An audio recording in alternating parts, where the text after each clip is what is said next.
નમસ્તે. સરદાર પટેલ યુનિવર્સિટી સંચાલિત radio station radio campus 90.4 FM માંથી હું માહી આજના યુથ ફેસ્ટમાં આવી છું. અહીંયા મને કોઈ પાર્ટિસિપન્ટના પેરેન્ટ્સ મળ્યા છે, એમના ઇન્ટરવ્યૂ લેવા આવી છું. મેડમ, તમારું નામ? જયાબેન સોલંકી. તમારું? જયેન્દ્રભાઈ સોલંકી. તમારું બાળક અહીંયા આગળ કઈ ઇવેન્ટમાં પાર્ટિસિપેટ કર્યું? સિંગિંગમાં. સિંગિંગમાં. કયું, ક્લાસિકલ કે વેસ્ટર્ન? હા, એટલે વેસ્ટર્નમાં છે, પછી ગ્રુપ સોંગમાં છે અને ઇન્ડિયનમાં, ત્રણેયમાં ભાગ લીધો છે.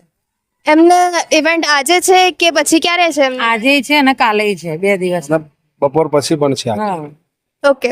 તો એમની તૈયારી કેવી છે ઇવેન્ટ માટેની? તૈયારી તો કરી છે, સારી કરી છે. જોરો શોરોથી તૈયારી ચાલે? રસોરસી રસોઈ કરી છે કરી અને સાહેબે પણ ખૂબ મહેનત કરી છે એની માટે.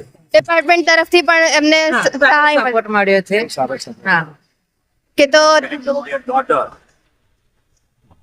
તમને કેવું આમ લાગી રહ્યું છે કે મારું જે છે, મારા છોકરા છે એ આમાં પાર્ટિસિપેટ કરે તો તમને કેવું લાગે છે? ખૂબ આનંદ થાય છે, ખૂબ આનંદ થાય છે અને અમે ગર્વ અનુભવીએ છીએ. યુનિવર્સિટીનો આભાર એક માને છે કે અમારા છોકરાઓને આવું આયોજન થાય છે ત્યારે પાર્ટિસિપન્ટનો ભાગ મળે છે અને સાહેબો પણ ખૂબ મહેનત કરે છે એની માટે.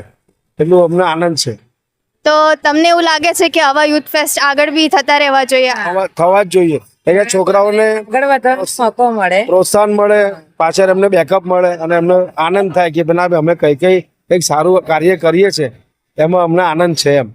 તો તમે બી જ્યારે સ્કૂલ કોલેજમાં હશો ત્યારે તમે બી કઈ મેં પણ ભાગ લીધેલો. મેં નાટકમાં પણ ભાગ લીધો, સિંગિંગમાં પણ ભાગ લીધેલો. હું શારદા હાઈસ્કૂલમાં ભણેલો, આણંદ જૂના રસ્તા. સરસ. તો થેન્ક યુ.